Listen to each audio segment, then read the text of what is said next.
Le mariage pour tous a été adopté par le Conseil national et le Conseil des États pendant la session d'hiver.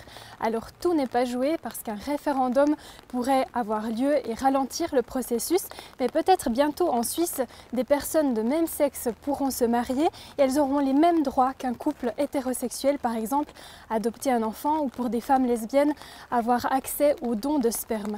Alors on s'est demandé ce qu'en pensent les églises dans la région, puisque le mariage va être finalement chamboulé, la vision traditionnelle du mariage.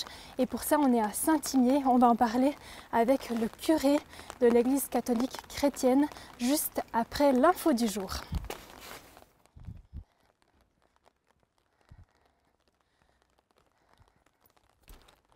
L'introduction du mariage pour tous par un État est une chose, les conclusions que l'Église en tire en sont une autre. Il lui incombe de préciser devant Dieu et les hommes qui et quoi elle entend bénir et de quelle manière. C'est ce que nous dit Harald Rein, qui est l'évêque de l'Église catholique chrétienne de Suisse. Et pourtant, cette Église, l'Église catholique chrétienne, vient justement d'accepter de façon consultative pour le moment de célébrer le mariage pour tous les couples hétérosexuels ou non. Pour rappel, l'Église catholique chrétienne et non pas romaine est détachée du Vatican et de l'autorité papale. Alors je me trouve ici à l'église de Saint-Imier en présence de Monsieur Toutounji. Vous êtes le curé de cette église. Proposer le sacrement du mariage à un couple homosexuel par rapport à votre compréhension à Dieu, par rapport d'un point de vue théologique, ça change quoi finalement par rapport à une simple bénédiction? À l'heure actuelle, maintenant, nous avons donc une bénédiction pour les couples de même sexe, donc qui n'est pas un mariage. Ça montre qu'on a fait un pas dans notre compréhension de ce que c'est que l'amour de Dieu. Ça veut dire qu'on a explicité que l'amour de Dieu pouvait s'exprimer de différentes manières et qu'il peut s'exprimer de manière tout aussi épanouissante et tout aussi belle dans une relation hétérosexuelle que dans une relation homosexuelle.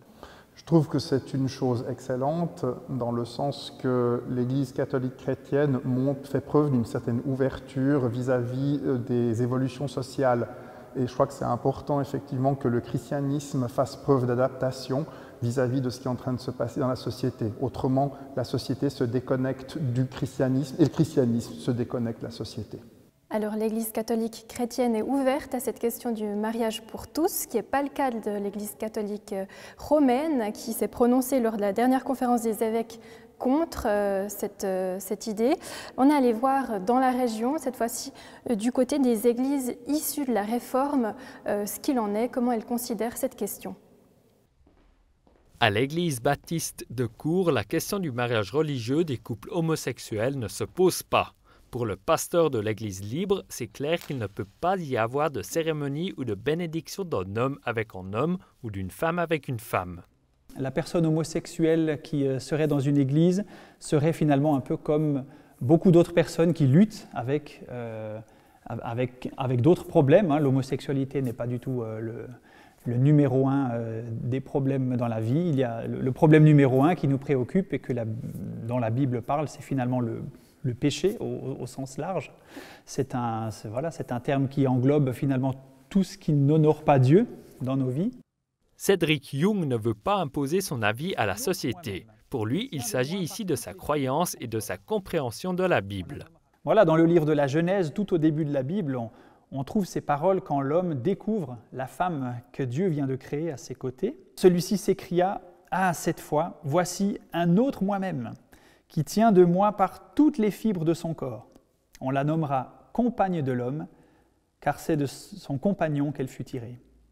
C'est pourquoi l'homme quittera père et mère pour s'attacher à sa femme, et ils deviendront tous deux un seul être. » Mais il est tout de même d'accord pour que les couples homosexuels aient des droits au niveau civil.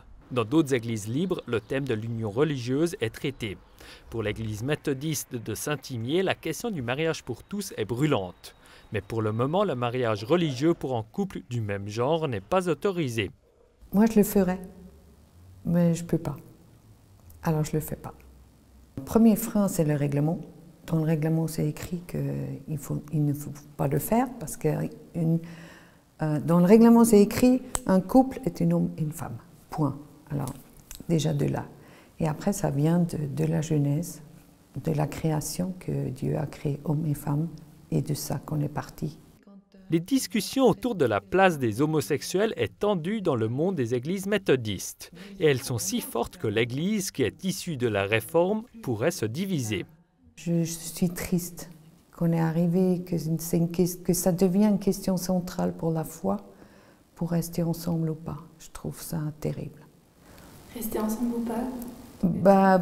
À cause de la question homosexuelle, qu'on puisse dire non, je vais quitter cette église ou je fais une église à part ou que l'église, elle se partage en deux.